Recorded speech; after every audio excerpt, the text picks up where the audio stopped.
Hi, I'm Peg Elmer Huff. This is my husband, Randy Huff. Hello.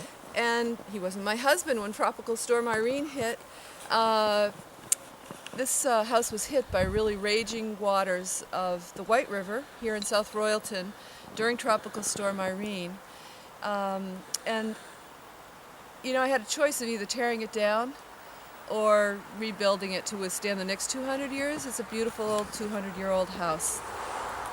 So obviously I went with elevating it, and the house was at the same level as the base of that maple tree over there at the time, and it's about 4 feet higher, and then had a really beautiful, guy did a wonderful job, a diversionary. Really, it's a breakwater. It has the rubble of the old stone foundation behind it to divert the floodwaters the next time around the house and break up the energy of the storm that, you know, when it went through the house, it picked up my grandmother's piano and tossed it across the room. And there's no windows or doors on the upstream side like there was then, welcoming the river.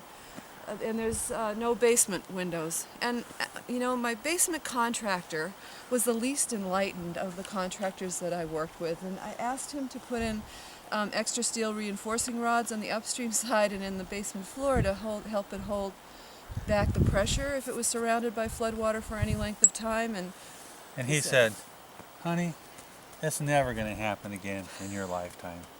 Which I don't believe. I also wasn't here the day that they put in the bulkhead,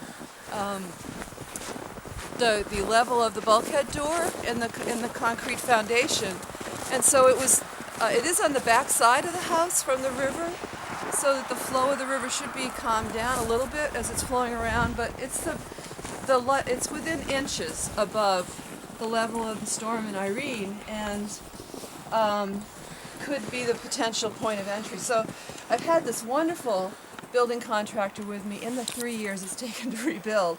We're really just beginning to finish now.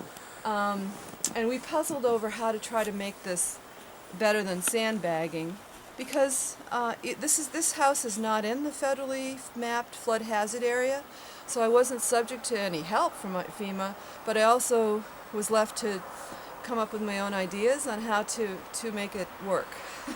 So it's been a lot of creative opportunity.